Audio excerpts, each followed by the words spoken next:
സാമൂഹ്യ സുരക്ഷാ പെൻഷൻ തട്ടിപ്പുമായി ബന്ധപ്പെട്ട് കോട്ടയ്ക്കൽ നഗരസഭയിൽ കണ്ടെത്തിയത് വൻ ക്രമക്കേട്.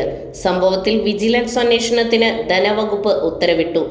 7-ാം വാർഡിൽ പെൻഷൻ വാങ്ങുന്ന 42 പേരിൽ 38 പേരും അനർഹരാണെന്ന് കണ്ടെത്തി. തട്ടിപ്പിന് കൂട്ടുനിന്ന ഉദ്യോഗസ്ഥർക്കെതിരെയും നടപടിക്ക് നിർദ്ദേശം നൽകി.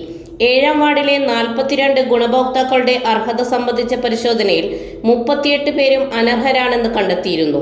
ഇതിൽ ഒരാൾ മരണപ്പെട്ടു. BMW കാർ ഉടമകൾ ഉൾപ്പെടെ പെൻഷൻ പട്ടികയിൽ ചേർക്കപ്പെട്ടു എന്നാണ് കണ്ടെത്തൽ. ചില ക്ഷേമ പെൻഷൻകാരുടെ വീടുകളിൽ എയർ കണ്ടീഷണർ ഉൾപ്പെടെയുള്ള സുഖസൗകര്യങ്ങളുമുണ്ട്.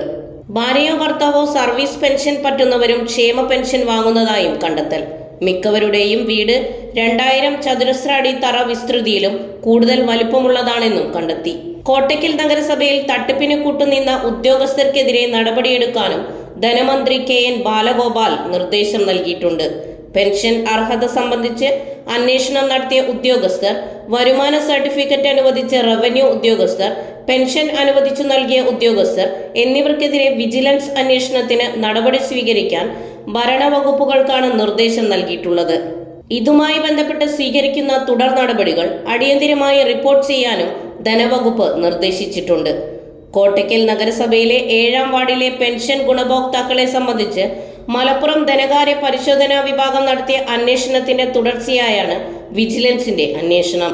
ന്യൂസ് 99 കോട്ടയ്ക്കൽ.